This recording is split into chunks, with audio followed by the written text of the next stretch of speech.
Shadows crawl and nightmares call. Brace yourselves, one and all. It's the Scare Factor Podcast, Season 4. Ladies and gentlemen, welcome back to the Scare Factor Podcast, the number one haunt podcast on the internet, where the more we complain, the more engagement we get. My name is Bryan of Team Skelegore in Central New York, and I did put my name in the Goblet of Fire. Joining me as usual, Vince of Team Skulleton Crew. Vince, how are you? I am doing pretty well, Bryan. And yourself? I'm doing well, thank you. So how's school going? I've made it through the first week, and we're kind of getting settled in and in a routine, so that's always good. That's good. I heard a joke somewhere a few days ago that said the definition of a professor is somebody who talks in someone else's sleep. I have never imagined anyone else hearing me talk or lecture in their sleep. The joke is that students fall asleep in class. Oh, well, granted, that does happen now and again.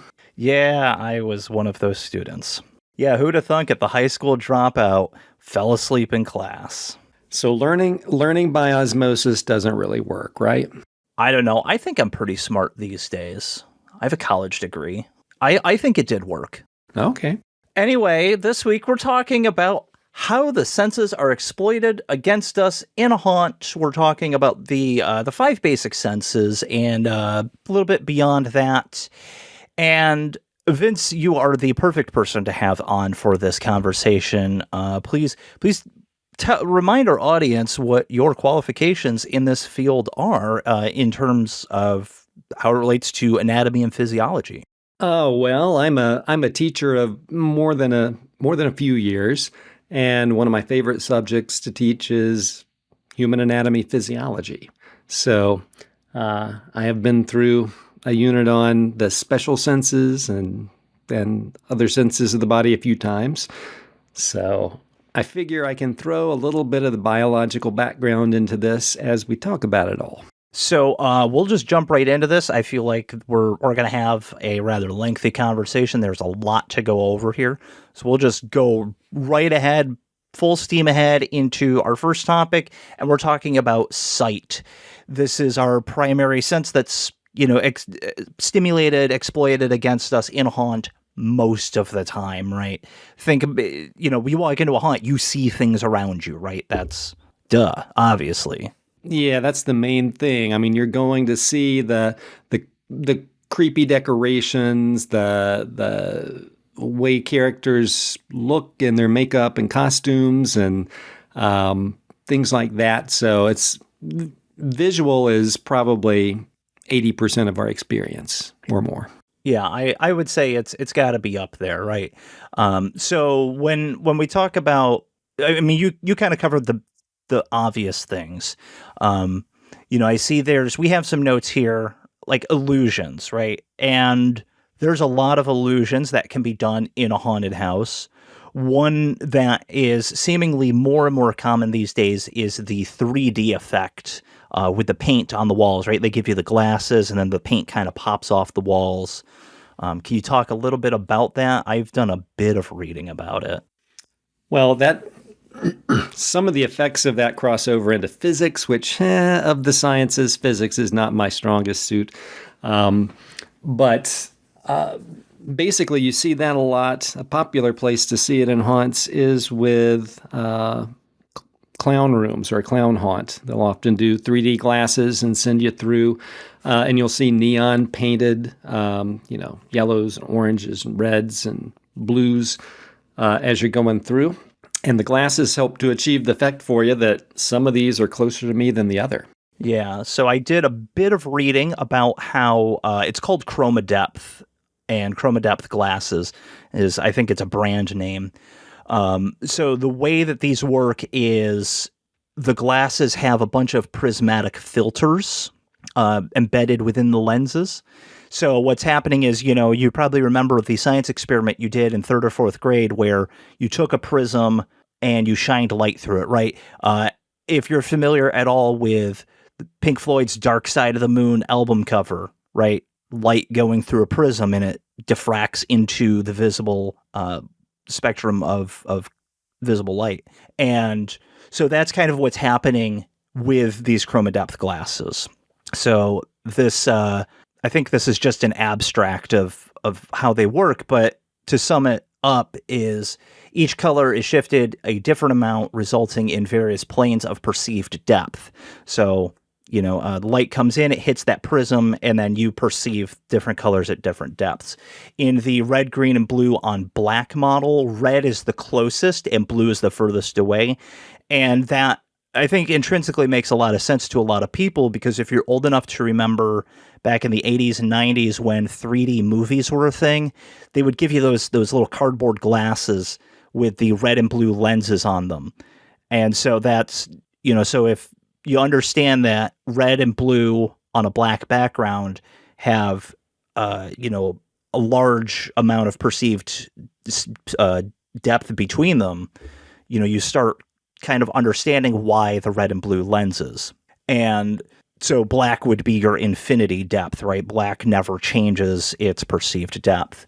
In the cyan, magenta, and yellow on white model, cyan is the closest and yellow's the furthest away, which again, this kind of explains why we see yellows being used a lot in haunted houses that have the 3D paint effects and that sort of thing. So we could go way more into this. I could keep reading this paper, but I think at a basic level that explains kind of how these glasses work, right? Light comes in, diffraction, refraction, magic. Breaking white light up into Roy G. Biv, if you remember that one from those days. And there certainly is an art to the painting. I mean, there are people who know how to place the colors and the color combinations really well to give you the sensation. So those are the people you want to keep working in your haunt when they got that skill down. Yeah, when you have an artist that understands how it's going to look through those glasses, they can really exploit the application of the paint itself to, really dramatize that effect, right? Really exaggerate it. So we see that a lot. It's less a biological thing, more a physics thing that's going on, but really cool nonetheless. And I think it's cooler once you understand how it works. Another thing that we have in here is camouflage. Camouflage is basically hiding. If we're talking biology, it's either a predator or a prey organism being able to hide against a background and not be seen for a while. And haunts do the same type of thing. I guess the one that immediately comes to mind is that seems popular these days is the room that's got black walls and like neon polka dots or something in it. And there's a character in there in a morph suit that's black with neon polka dots. So you get through the room and not even realize that the person's standing there next to you. Your eyes are letting you down in that case.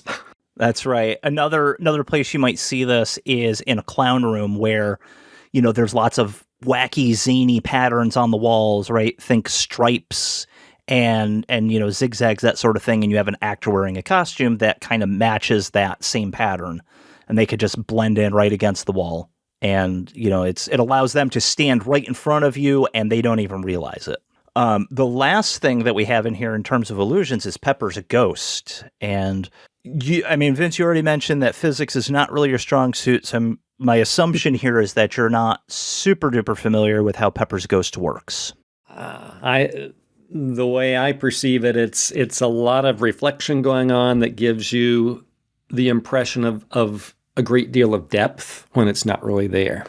Yeah, so this is a trick of reflection at the end of the day.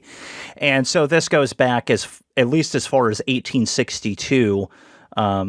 And I'm pretty sure we can trace it back to 1862 because the English scientist John Henry Pepper, who popularized it during a Christmas Eve theatrical production of Charles Dickens' novella The Haunted Man and the Ghost's Bargain.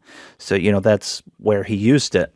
And if you're really interested in how this works and the history of it, just Google it. You'll find it on Wikipedia. I'm going to try to summarize the Wikipedia here for you. So the illusion involves a stage specifically arranged in two rooms or areas one into which the audience members can see, and the second, referred to as the blue room, is hidden off to the side. So then you're going to have a sheet of plate glass or acrylic glass. For the record, I've heard that plate glass works the best for this. And that's going to be placed somewhere in the main room at an angle that reflects the view of the blue room towards the audience. So you can see this effect in action in your windows at home. If you stand in front of a window with a light on in the room that you're standing in, and you look out of your window at night, you see your own reflection, but it's like out in the yard, right? It's kind of like further away from the window. It's outside. So what you're seeing is a form of Pepper's ghost. And so, the Wikipedia article goes on to great length to describe how this works in great detail. But that's basically the idea. Is you have two rooms. You have your actor in one room. You have another room that the audience can see into. The actor's movements are reflected through this plate glass at an angle such that the audience sees a ghostly image rather than just an actor in a costume. A famous example of this, if you've ever been to Disney World or Disneyland, the Haunted Mansion uses this. I'm sure some haunts around the country have used it. I personally have never seen it being used in a haunt, just because I think there's more technologically advanced ways to do a ghost effect. But it's a classic. Trying to remember where, but I think I have seen it at least once in a haunt. It's totally possible, yeah. I'm almost trying to lump together that and kind of the infinity reflection effect, where maybe you got a glass panel on the floor and it looks like you can fall all the way through. That one's a little bit different than Pepper's ghost, I think. Yeah, that's a little different. It is still using reflection, but it's more just a trick of what it's reflecting, rather than how it's reflecting it. That one, I can think of a specific place where I've seen one of those. Brighton Asylum in Passaic, New Jersey has one that looks really great. And you can build these at home. I've seen really cool builds, like, when you're doom scrolling on like Instagram and Facebook and whatnot, and you're going through like short form videos. I've seen some videos where people have built a coffee table with that effect in the middle, and it's really neat. Look up how you can make one. They're stupid cheap to make, and they're really simple. It's a lot of fun. Teach your kids about reflection and whatnot. So that's a thing too. And it's a great effect if you've got a haunt where you're especially walking upstairs and you're walking over a little platform or something. If you've got a big plexiglass covered area that you walk over and it looks like you're going to fall down the shaft, that's kind of, that plays on a good fear too. Sure. Yeah. Yeah. I mean, that's, I can think of some ways to, just a better placement.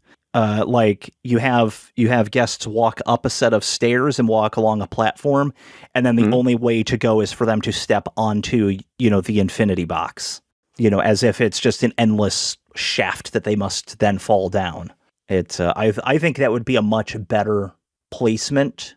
I think it would scare more people rather than just like, oh, wow, that looks cool, because when there's a railing between you and it doesn't really, I don't know. It takes away some of the pucker factor, right? You have to be in peril or feel like you're in peril. So if you have the fear of heights, that one could make your knees quake a little bit. Yeah, I mean, I'm not particularly afraid of heights, but I'll put it to you this way. I don't like going up and down ladders. I think it's more just like, the ladders that I have climbed in recent memory are all considerably older than I. Time to buy some new ladders. Yeah, right. No, my grandfather asked me to get up on the roof a few weeks ago and spray. He was having he's experiencing some leaking between the shed and where the roof of the shed meets up with the house, and so he asked me to climb up there and spray some Flex Seal along the thing, and I was like, all right, whatever. And I got up there and I'm like, all right, getting up here is one thing, but getting down, oof, yeah, whole other story. But yeah, I mean, got to imagine, he's got ladders probably from like 1950 or something. From the Great Depression. Yeah, maybe not that old, but yeah, the ladder he had me climb up was older than me. So, that's a whole thing. But yeah, I mean, if you are afraid of heights, really good placement on one of those panels could really cause some issues for you. So, like, obviously, the things that we see, like, you go into a haunted house, you see a bunch of stuff around you. What about when there are no visuals? What about, like, total blackout? And how, like, biologically, I guess there's not really, a huge biological link here, but, like, what's happening to your eyes when you go from, like, pitch black to blinding white light, right? My understanding is, the only thing I know is that your pupil was, like, really huge, because you're in a very dark environment. It's trying to gather as much light, and then you walk into blinding white light, and, like, it's painful. So, I mean, what else is going on besides that? I mean, if you go into a dark, pitch black room, yes, your pupil dilates, and you're trying to take in as many stray photons of light as possible. But, I mean, if it's pitch black, you're not. If there's anything in there that you can pick up, your photoreceptors are your rods and your cones. If you have heard of those, remember those. Your cones are the ones that pick up color vision, and your rods are the ones that pick up black and white vision. So in a pitch black room, if you're going to see much of anything at all, it's probably going to be more around the periphery of your sight, because you have more rods distributed around the peripheral vision. And here's a cool thing I do with classes. If you stare straight ahead, like at a dot on the wall or a picture on the wall or something, and you have your hand out in the periphery, I use like a colored pen or something like that. And I tell the kids, tell me when you can see the object there. And they always tell me, right there. Can you tell me what color it is? They can't tell me the color, but they can see the object. And then I keep bringing it around toward the front of their vision, and a few more degrees, and they can start to say, oh, that's red. The center of your vision's got the color vision. So it doesn't take a lot of light to activate the rods, which give you the basic black and white grayscale of your vision. So again, if you're going to pick up much of anything in a black room, it's probably going to be things you catch out of your peripheral vision. Interesting.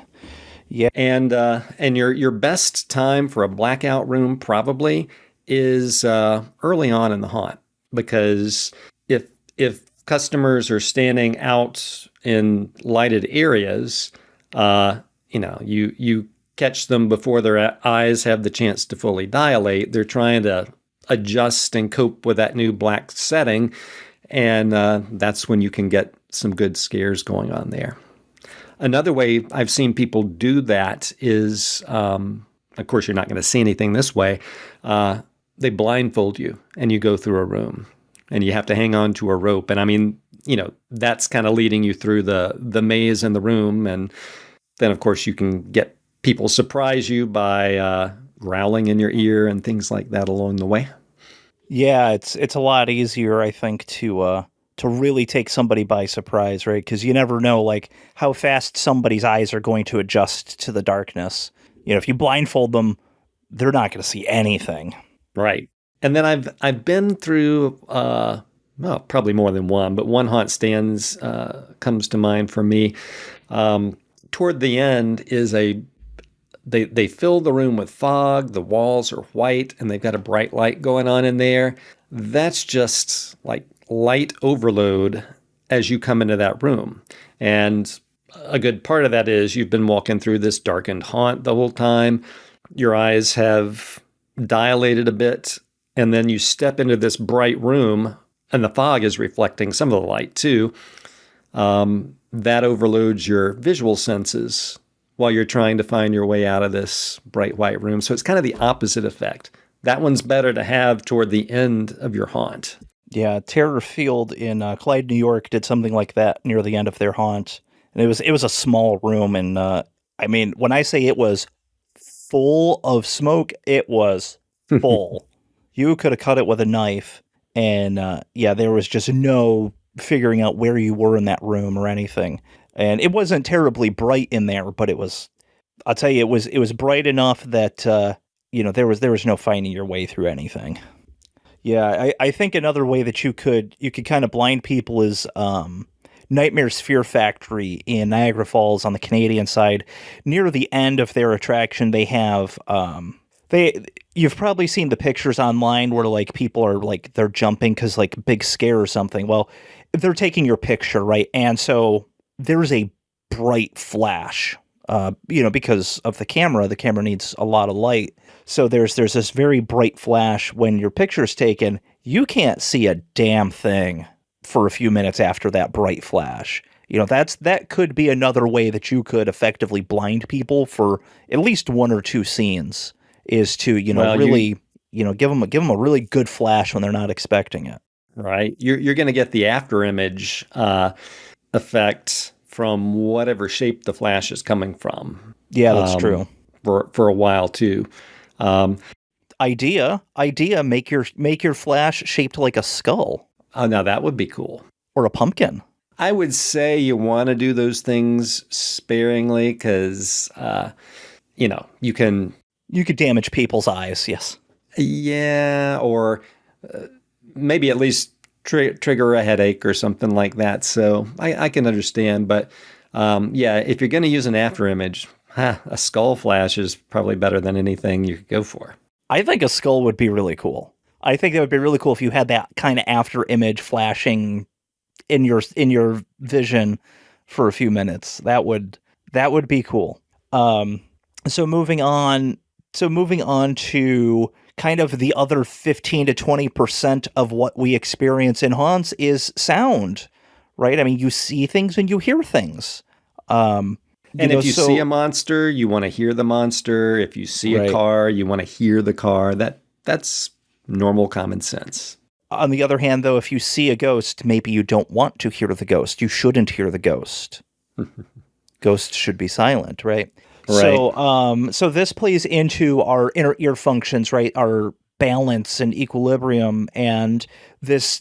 I presume we're going to talk a little bit about like what's going on there, why some people get car sick when they ride in the back seat of a car, why a lot of people say they can't read while they're in a moving car.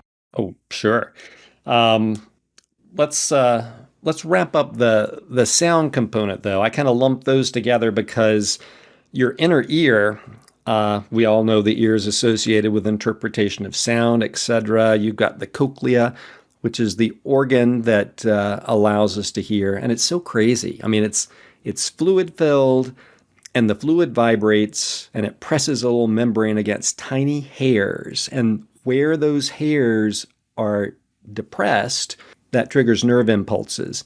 If you unroll the cochlea, you can kind of think of it almost like a piano keyboard. And if I depress hairs here, I interpret it as this kind of pitch. If I press a hair there, it's a higher pitch.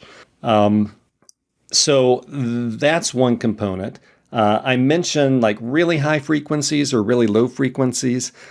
Probably the high frequencies aren't something that a haunt wants to play around with because those two can trigger headaches for people, etc. So going for ultrasonic frequencies that maybe you don't even hear, but it's registering and it's driving your inner ear crazy, that's not really a scare. That's an annoyance for people. So speaking of very low frequencies, so there was a South Park episode years ago about the brown note. Is that real? I don't know if I'm not sure if that's real or not. That's not something I ever cover or have experimented with. Because I think there are like that. It's not going to be an audible frequency, right? It's just like anything that humans can actually hear. It's not going to do much to you. But the military has done some research on like subsonic attacks where they kind of shoot a frequency out into a large area, and it makes you like lose your balance, and it makes you like feel weird and things like that. So To a degree, I do think it kind of exists, but it's probably not in the audible the audible range. I think those things are probably possible, that it can offset your vestibular system, which is the other part of your inner ear. Um, I think the other thing I would say with sound is haunts want to be careful about the decibel volume of sounds as well, because long-term exposure to really high decibel levels start to damage our hearing. Yes, and decibels and loud sounds is something I can talk at great length about. Really, all you need to know, if you're not familiar with the decibel range, understand that it's not a linear scale. So, like, 95 decibels is not like just a little bit louder than 94 decibels. It's like 10 times louder because it's a logarithmic scale. So, yeah. Loud sounds. Be careful with that. Wear earplugs, people. Save your ears. I have tinnitus. Trust me, you don't want this. Well, I'm not saying you need to wear earplugs going through a haunt. But if you're working in an area where there are constant loud sounds like that show up as shocks for people, and then the people move on, then yeah, your actors probably need to wear earplugs with that. It's the same sort of premise that if you're using a leaf blower to blow off your driveway once a week, probably not a big deal. If that's your living and you're using a leaf blower hours every day, you want to wear some ear protection to maintain it. Yeah, and leaf blowers come in at around 100 to 110 decibels, depending on the type of leaf blower, how powerful it is, all that. The other thing I'll say is, in a lot of cases, like you just mentioned, if you're just doing something once or twice, whatever, it's not that big of a deal. It's not going to cause you that big of a problem, right? If you're mowing your lawn once a week, depending on how loud your lawnmower is, you might want some ear protection, but for the most part, you're probably fine without it. That being said, if you go to a concert, wear ear protection. I go to a lot of shows. I cannot tell you how many people I see standing front row, mind you, just no ear protection whatsoever. It is mind-boggling. Protect your ears, people. The experience from that is you walk away, you hear the ringing in your ears, and that won't stop until you go home and go to sleep. Maybe it's gone the next day, but that's your indication that there's been some hearing loss or hearing damage. And when that happens, we tend to lose the upper frequencies of hearing first. So that's going to happen as we get older too, just kind of naturally. But yeah, look, you don't want to lose it prematurely. All right. Right. So kind of consider that, people walking through a haunt and you've got the car effect where it looks like you're going to be run into by a car, and you get the horn that goes. Hitting them once with that's fine. But if there's an actor in that area, they're hearing that horn constantly. Yeah, and honestly, people like us, maybe earplugs are not the worst idea. We go to a lot of haunts, just like, it's some of us are hitting 3, 4, 5 haunts in a night, and it's kind of crazy that, that could be damaging to our ears. I'll just say it's something that haunt owners want to consider for their patrons. But you want appropriate sounds to complete the scene and make the person feel like they are fully invested in what's going on in that room. The other part associated with the inner ear is our vestibular system. And that's where we've got sensors for what we call static equilibrium. And that is the sensation that you get, like if you're going up on an elevator. We trigger, again, tiny little hair deflection that gives you the overall sensation of, ooh, I'm moving upward or I'm moving downward. And we can detect static equilibrium in that vertical level or a straight horizontal pattern. So if you're on a subway or in a car that's driving straight, that's your indication that your body's moving forward or moving backwards. The other part of this is your semicircular canals those are looped in an X, Y, and Z plane. So when you spin, and then you, like, let's say you're spinning around on a chair, something like that, you set this fluid in motion. Guess what? It's deflecting tiny little hairs again. And if you stop your body suddenly, that fluid doesn't just stop with you. So it takes a while. You may feel dizzy. You may have a little trouble standing up until that fluid comes to rest and it equals what your body's doing. So those are at play, giving us feedback as to how our body's in motion at the time. So question for you, in terms of like, that balance thing, and like I mentioned a little while ago is, a lot of people say they can't read in a moving car. I'm one of those people. I don't really get like super car sick if I'm sitting in the back seat. I'm usually fine sitting in the back seat, but like I couldn't read a book in a car. However, I can read a book on an airplane. I don't feel that weird like slightly dizzying sensation when I'm on a train. And I'm just wondering, like, what is it about these different scenarios where, like, on a plane, how come I can read a book no problem, but like on a train, I don't really feel the sensation of motion? I think that probably has to do with the fact that all of those types of transportation have you moving straight ahead for the most part, and you're not activating the semicircular canal system as much.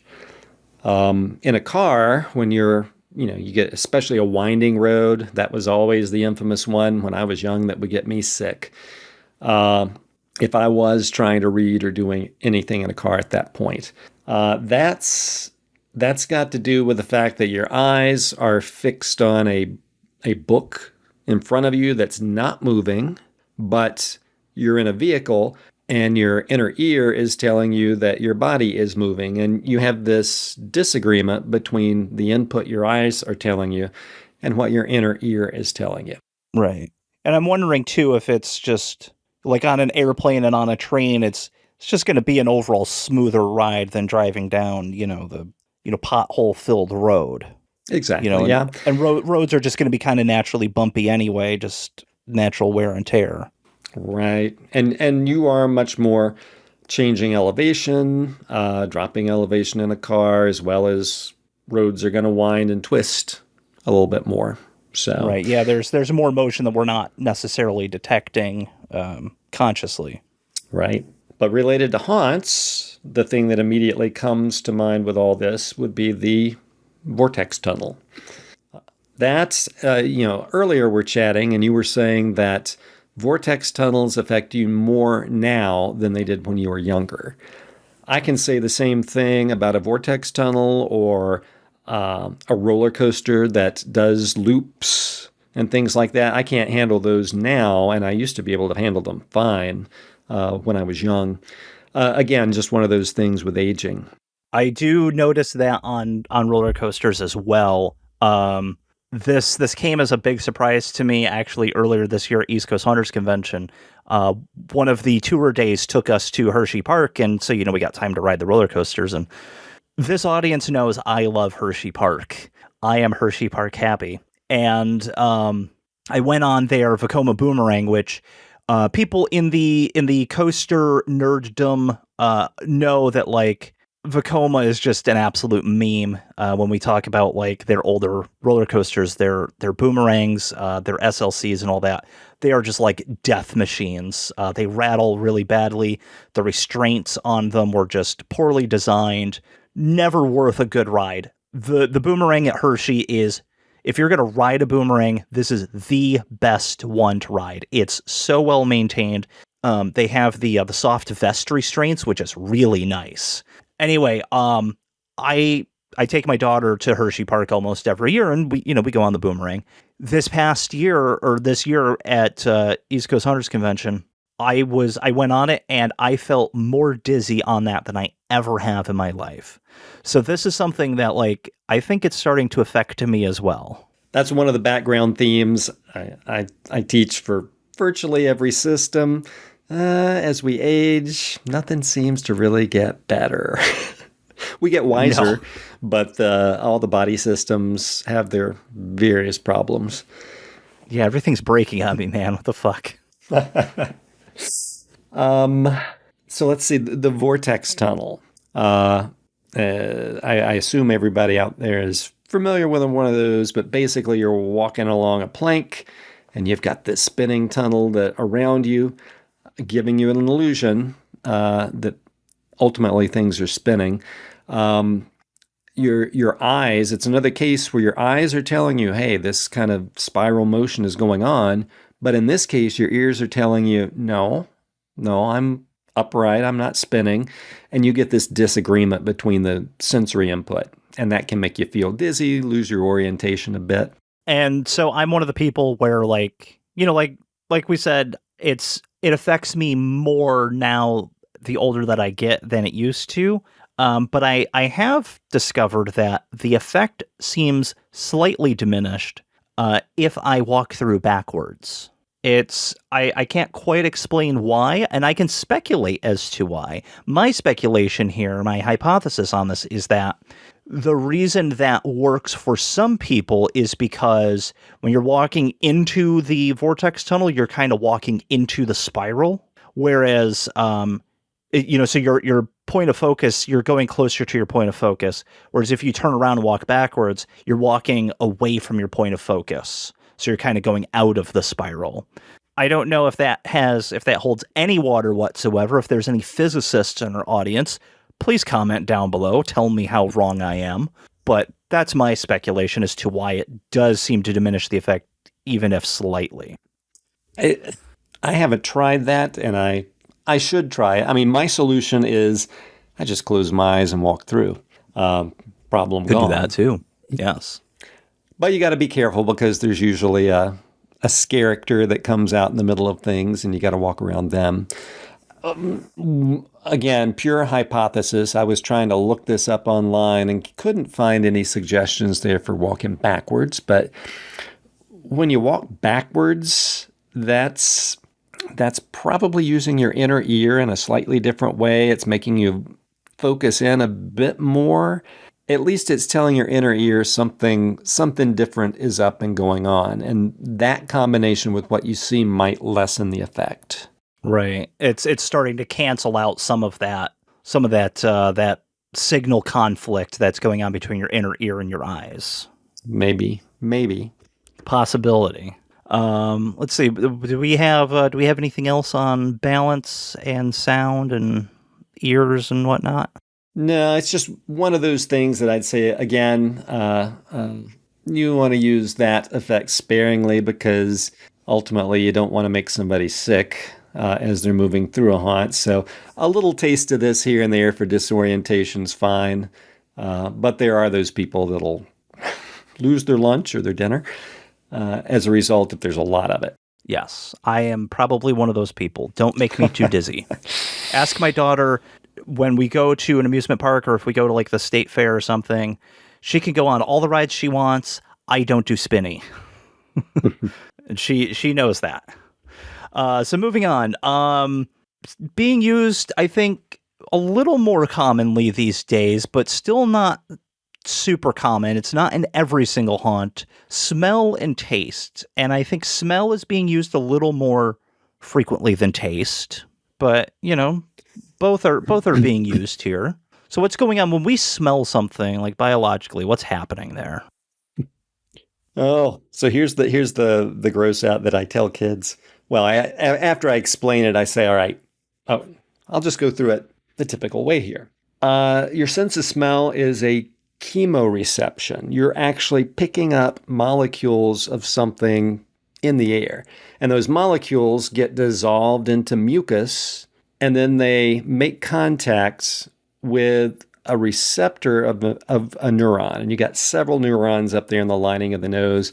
Again, there are so many different types of smells that we can detect, and you activate multiple different types of neurons to get a very unique smell to register in your brain. But what I always tell kids is think about all of that next time you're in a bathroom. You're actually taking in molecules that get Of dissolved poop. into the mucus, and that's what triggers the sense of scent. So yeah.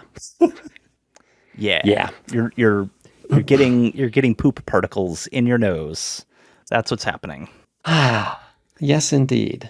And of course, some So, smells are great. We like the cinnamon smells that make their way up mhm. there and the good food aromas. But smells and haunts, if you've got a slaughterhouse with rotting meat, it ought to smell like rotting meat. It ought to smell kind of putrid to you walking through. Yeah. And that just helps to complete the scene, help the immersion, make you feel like, yep, this is the reality that I'm in right now. What I would add is there's a strong link between smells at the time where you've experienced something kind of traumatic and memory in your brain. Scent reception registers in your brain in the temporal lobe, and that's right near your limbic system. So certain smells by themselves could set off a little bit of fight or flight for people. And the one that I think of, and I think most haunts don't do this, but you should if you've got a doctor's office scene or a dentist's office scene, is you should have that smell like rubbing alcohol. Because for lots of kids, the trip to the dentist's office was fearful and scary. And just think of what a dentist's office smells like, and recreate that smell. It won't catch everybody, but some of your guests walking through who've had that kind of a from childhood fear experience in the dentist's office, the smell alone can set that off. Yeah, and that's something that, I never really considered. Is I've seen a handful of dentist scenes and doctor scenes and whatever, and it's, I've never connected the idea that, like, this should smell like a doctor's office. I should be smelling rubbing alcohol. I should have that overwhelming smell of, like, fresh linen, freshly washed, like, bed linens and lab coats and the soap that, like, apparently every doctor's office in the world uses, hand soap. And if you're going for, like, a hospital scene, it should smell like piss in 409. And hey, that's cheap to come up with, right? Yeah, right. I mean, any Death Cab for Cutie fans out there? Anybody catch that reference? No, just me? Okay. Just you, I'm afraid. But yeah, you can come about those smells fairly cheaply. Just clean your room and let someone urinate in it. Yeah, right. I mean, but it's like, yeah, you're right. We should be kind of incorporating these smells of these places that are traumatic to a lot of people, especially when they were very young. That's going to conjure something up for somebody. I was going to say associated with flowers, and I think maybe it's a chrysanthemum smell, something like that. I think maybe it was my grandfather's funeral or a funeral that I was at a young age. I just remember the sickly sweet smell of flowers. And that particular smell, if I ever run across it, takes me right back to that time. I don't know how old I was, probably 4 or 5 years old. But, it's a strong association that we make and not even realize it. Yeah, I mean, on that note, it's, I've always just kind of called it like old lady perfume, but it's like, it's a really cheap floral perfume that every woman I've ever met that wears it just seems to bathe in it. Maybe it wasn't the flowers. Maybe it was the attendees. I don't know. Right. For me, it has never conjured up good memories. I mean, nothing traumatic, but it's like, I remember being a kid going to, the family reunion, all these, at the time, to me, they were old women, but, all these old ladies are wearing this, like, horrible smelling floral perfume. And, they're all, like, gawking at this, very teeny tiny little Bryan, like 3 or 4 years old, and like, oh, look, he's so cute. It like, everybody wants to pay attention to you when you're, an itty bitty human. And, I did not like it then. I don't like it now. The smell of that perfume, oh my God, get it away. It's awful. Lilacs, on the other hand, I'll be your best friend if you smell like lilacs. Well, this doesn't always have to be a fearful sort of thing. I always say, maybe the scent of cinnamon takes you back to when you were a kid and it was winter at your grandparents' house and you were making cinnamon rolls with your grandma or something like that. I mean, it can give you that nice warm fuzzy feeling as well. Yeah, it can definitely conjure up some nostalgia for you. Yeah, and it's Right. I mean, smell memory is really something. It's every now and then I'll catch a whiff of something and like just a specific memory will pop into my head and I'm like, why did I remember that just then? And it's like, yeah, it's because I smelled something that was just like, boom, the smell correlates to this memory. Exactly. Yeah. So on the other side of this, taste. So I forget my exact quote from my notes, but it's something like taste is about probably 80% smell, because when you put something in your mouth and you're chewing it, etc., you get particles that make their way up and that registers with your olfactory or your sense of smell. So that completes the sensation of, oh, this is what this tastes like. But everybody's had the sensation of you've got a sinus infection or some big cold that's cutting off your ability to smell very well. And you can't taste anything. Yeah, your food taste drops off as well. Yeah, which So, so here's a question. In 2020 and 2021, when people were getting COVID, they were losing their sense of taste. And I'm curious, do we know if that had anything to do with the fact that COVID is an upper respiratory infection and it would affect that sort of thing? They would affect that system, or like what was going on with that? Why did that occur? so I think the virus was destroying or like receptors on those neurons that are up in the upper part of your nose. A lot of our neurons, like once you've got them, like in your brain, you're not making new neurons after a while. So you lose the neuron, you lose that connection. The ones in your nose are some of the ones that do renew. So if you wipe out the ability of those neurons to detect smell for a while, you destroy those neurons. It takes a while for those to regenerate. So during that period of time, the person loses a sense of smell, and they're going to lose a significant amount of their sense of taste. The same thing happens to people sometimes when they have a broken nose, because that can actually break the axon part of the neurons, and they have to regenerate and form a new set. So, yeah. But as far as taste goes associated with haunts, really the only example of haunts using taste that I can think of was one where they have, it's not a bartender, but it's where they make the drink and want everybody to take a drink, and it's, what the heck is this you're wanting me to drink? Is it Tabasco sauce and etc.? What's in the mixture? That's about the only occasion of taste as far as haunts go. I don't know that I would suggest taking up more. I mean, having someone taste something that tastes like rancid meat, that's probably not a good formula for. No. No, but on that note, I have been to a haunt. It was a Christmas haunt, like a holiday show, and they just gave me cookies in the middle of the haunt. They were like, "Do you want a cookie?" And I'm like, "Yeah, can I take more?" They're like, "Yes, take as many as you want." I'm like, "Okay, all right, I'll take the cookies." They were very good, for the record. I recognize that's not something that's going to happen a lot in haunts. Right. But I have heard of some haunts doing things like chocolate-covered ants. Because that's a common thing for some people to just munch on. Some people just really like bugs, apparently. I'm not one of those people. Then again, I've never tried a chocolate-covered ant. So the thing is, apparently insects are great sources of protein, cheap sources of protein, and in a lot of other parts of the world, people do consume them. Most of us don't. But, I mean, hey, if you've got a Midway and you've got something like that, it's certainly a novelty to sell it at your Midway, and people may want to try it just to say they've tried it. Absolutely. I mean, I know quite a bit about outdoor survival, right? I was a Boy Scout. I served in the military.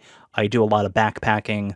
I know a lot about being outdoors, how to survive outdoors, that sort of thing. I do know that like eating bugs is something you can do in a survival situation, but I got to tell you, I would just die because I'm not going to eat a bug. Or a mealworm. Yeah, mealworms are huge sources of protein, and you can find them in way more places than you can find things like cockroaches. Cockroaches are like a really good source of protein if you're in an area that has them, but naturally there's not, a lot of places on Earth that are going to have cockroaches. Mealworms, however, you're going to find them all over the place. I gotta say, given that array of choices, the cockroach is probably the one I would try the least. Ugh, that's not going to happen. I would be much more apt. If you remember the show Fear Factor, right? That was it was like every episode they had to eat a Madagascar hissing cockroach. I ain't gonna eat no cockroach. I am with you on that. So Hans, keep it up. Please continue not making us taste things. We'd appreciate that. Thank you. Hear, hear. So, yes. So before we get into our last thing, you just have a thing here that just says heat and cold. There's no notes here, so I have no idea how to flow into this. So the floor is yours, sir. You're skipping over touch. Oh, that's right. I am skipping over touch. Yeah. So touch. We touch things in haunts. We're not supposed to, but we do.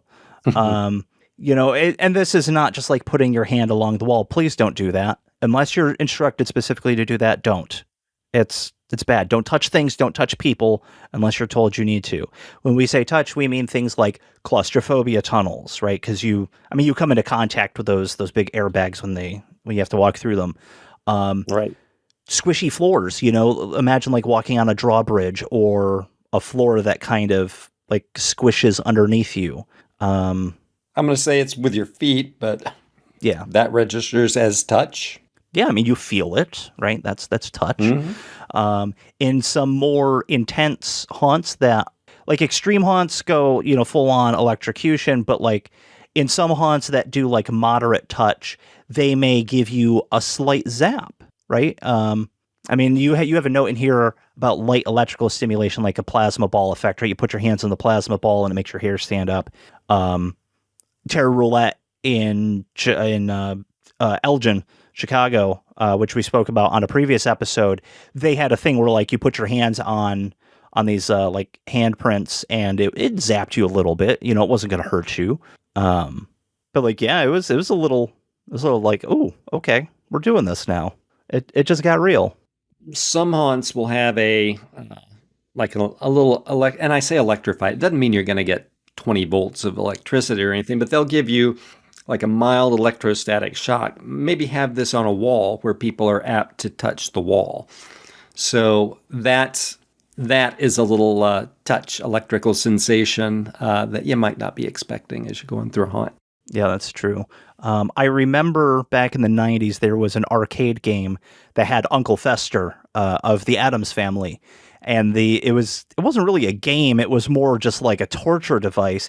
So you'd put your tokens in and it would tell you to hold on to these, these handles on there. And it would, I don't know if it was actually sending electricity into the handles or if it was just like vibrating them right. at like an ultrasonic sort of frequency. But yeah, it was difficult to hold on to that for a given period of time. And the goal was there was a light bulb in Uncle Fester's mouth, and you wanted to get the light bulb to light up. That was how you won. I did this once, did not like the sensation. It was like, nope, this isn't a game. This is a torture device. Jackie Coogan, Uncle Fester. And I know I'll get crucified by this audience, but I have not watched Wednesday. So, please roast me in the comments for not watching Wednesday or any of that. I really couldn't be bothered, to be honest. There's always time in life, right? Until there's not. I suppose. That's right. All right. So I threw in a little note here on hot and cold or heat and cold.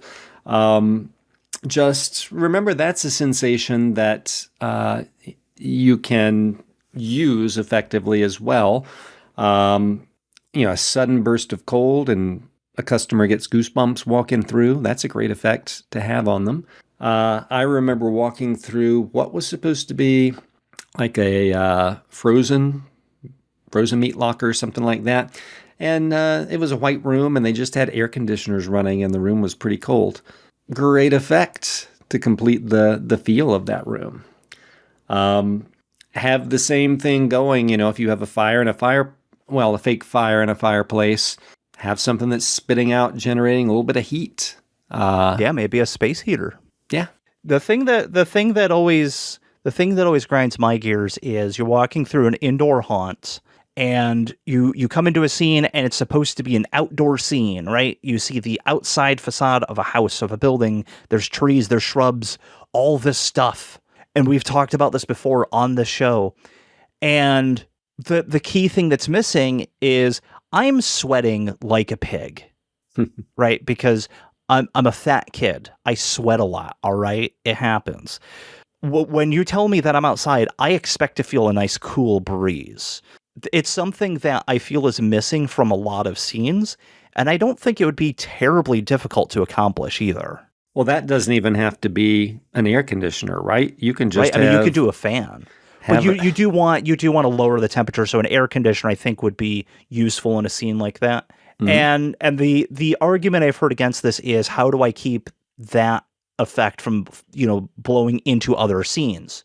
And that's a fair question, but I think it's easier to solve that than it is to convince people they're outside when you're missing one of the largest environmental cues possible. With the frequency of the big, heavy plastic flaps that you walk through moving from one scene to the next, I mean, that's a pretty good buffer. It is. And those are used in industrial kitchens, so like places that are dealing with refrigerated and frozen food. They have those big plastic flap buffers in doorways to keep, one side of it cool and the other side of it, not cool. Or, just to keep, a temperature basically the same between two rooms. It is a feasible way to do it. If it works in industry, it'll work in a haunt. Exactly. Anything else on heat and cold? No, just don't forget those are sensations that people pick up as well. So the last thing we've got here is fight or flight and other stress responses. And so fight or flight is something we hear about all the time, right? It's, if you've taken a Psych 101 course in college, you probably learned about this. Haunts are basically banking on people coming in who experience the flight part of that response rather than the fight part of that response. And that's a pretty big gamble, if you ask me. I think that a lot of people kind of understand this at a basic level. When you experience fear or shock or stress of some sort, do you stand and face that thing head on, or do you run away from it?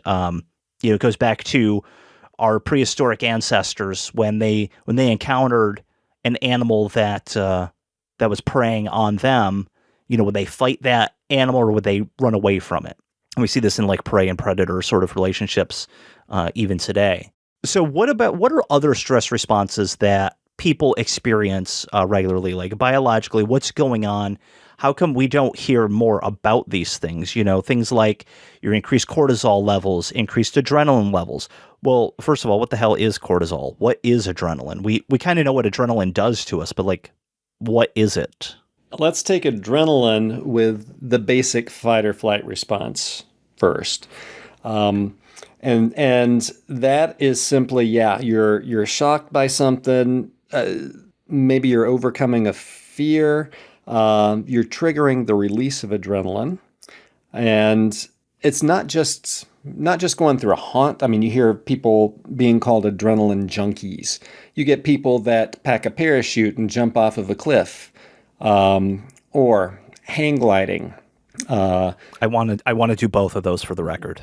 Doing some of those extreme kind of sports. All right, so I did Several years ago, I did hang gliding. Now, it wasn't just me on the hang glider. There was a pilot, and I was along for the ride. But there was a dialogue going on in my brain before I got towed up 2,000 feet. The whole thing of, ooh, I could get out of this now. We haven't taken off yet. No, I'm going to overcome this. I'm going to do this. I made myself go through the experience. People do that for the adrenaline rush that goes along with it. Same thing that I think has lots of people go through haunts. They want the shock, they want the fear, they want the jolt of adrenaline as they're moving through. That's your sympathetic nervous system kicking in. It very temporarily raises your blood pressure, increases your heart rate. For example, it puts you in that mode to either fight or flee. And so your sympathetic nervous system stimulates your adrenal glands, and they crank out epinephrine or adrenaline and make this quick heightened change for you. That gives people a feeling, some people a feeling that they're alive, right? Or reminds them that they're alive. So that is your quick, it's quick to activate, and it's going to be faster for you to get back to normal coming down out of fight or flight. So, like, physically, what is adrenaline then? Because, like, we talk about, adrenaline. I know how adrenaline makes me feel. I know what it feels like when adrenaline kind of rushes through my veins. But, like, physically, what is it? So adrenaline is a hormone that is produced in the adrenal glands, and it has more of an effect on the heart as far as elevating the heart rate. Noradrenaline, or also called norepinephrine, is another hormone that has more of an effect on your blood vessels, causing them to constrict, raising your blood pressure. So it's getting your body tensed and ready, primed for whatever this thing is that's giving you the shock or the jolt. While that's in effect, it also takes away or slows down your digestive tract. So you're not having that right after a meal's probably not the greatest idea, because you can get an upset stomach as a result. Slows down the passage of food through your GI tract. Once you calm down, the threat isn't real or it's over and you survived. It's your parasympathetic nervous system that starts reversing everything that just happened. Calms down your heart rate, relaxes your blood vessel, your arteries, and sends more energy and attention to your digestive tract. So it's the interplay of those two. So that's kind of the quick, short and quick of our fight or flight stress response. Now you were asking about cortisol. Yeah. All right. Like what is it? How does it affect us? I think I kind of understand it, but I want to hear what you have to say.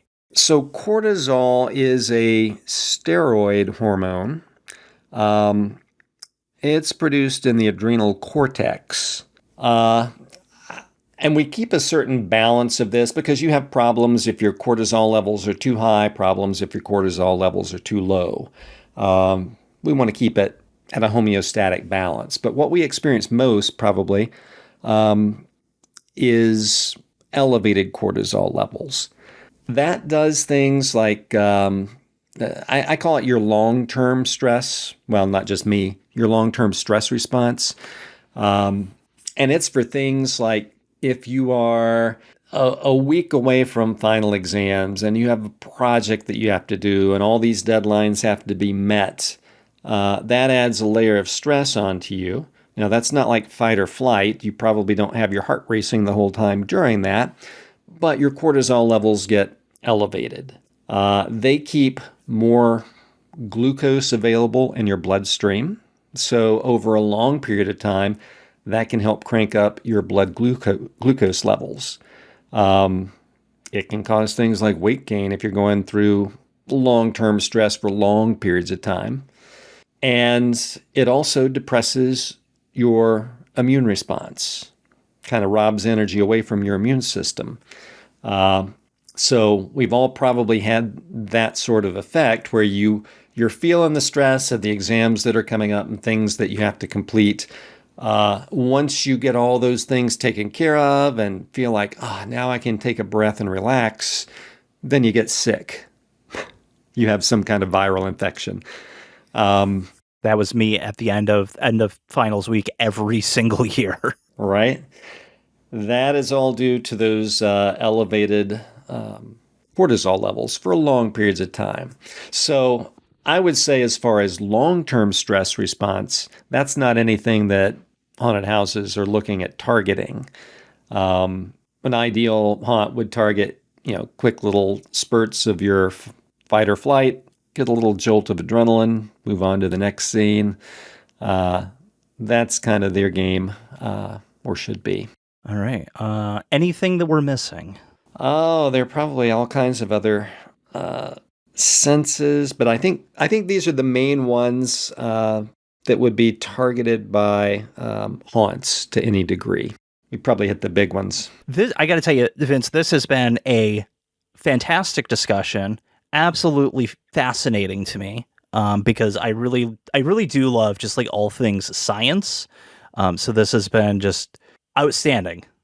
We need to do more of these episodes. You finally give me something to talk about a little bit more with some expertise. Yeah, we need to get more scientists on the show to talk about like haunts and how haunts intersect with science in various ways. I want more of this. Bill Nye, we know you're our biggest fan. Come on the show, please. Begging you. What do you think, Vince? Should we get more scientists on the show to? I was gonna say I can come up with a physics guy who would jump in and chat with us easily. So I mean, yeah, we can do that. We can go back and revisit 3D glasses, man. Like illusions specifically. That would be really neat to get into that for a whole episode. That'll probably be next season, folks. By the time this goes out, we're only going to have a few more episodes following this one. So, keep listening till the end of the season. We're going to have a video season finale. Fingers crossed. I'm saying it now, and I know I just jinxed myself. So, hopefully we have a video version of our season finale. You've got that to look forward to. That's going to be coming out near the end of September, and then it's haunt season for us. So exactly. I don't know, anything else before I start reading this whole thing? I think that's it. You need to talk about FrankenFuel. Yeah, I do. All right, you can follow all of us, both of us, on the Scare Factor on Facebook, Instagram, TikTok, and YouTube. Check out our website, thescarefactor.com, to read reviews, find haunts, and check out the newest section, Spooky Spots, where you'll find fun and spooky places to go all year round. This podcast is available on YouTube, Spotify, Buzzsprout, Google Podcasts, Stitcher, Podcast Addict, Podchaser, Deezer, Player FM, and Podcast Index. The Scare Factor is now an affiliate of FrankenFuel, energy drinks for weirdos like you. Yes, you. You can get 15% off your order today by going to frankenfuel.com/scarefactor or by clicking the affiliate link in the show's description. FrankenFuel. Wake the dead, fuel the living. We've been Bryan of Team Skelegore, Vince of Team Skulleton Crew, and this has been the Scare Factor Podcast. Stay scary.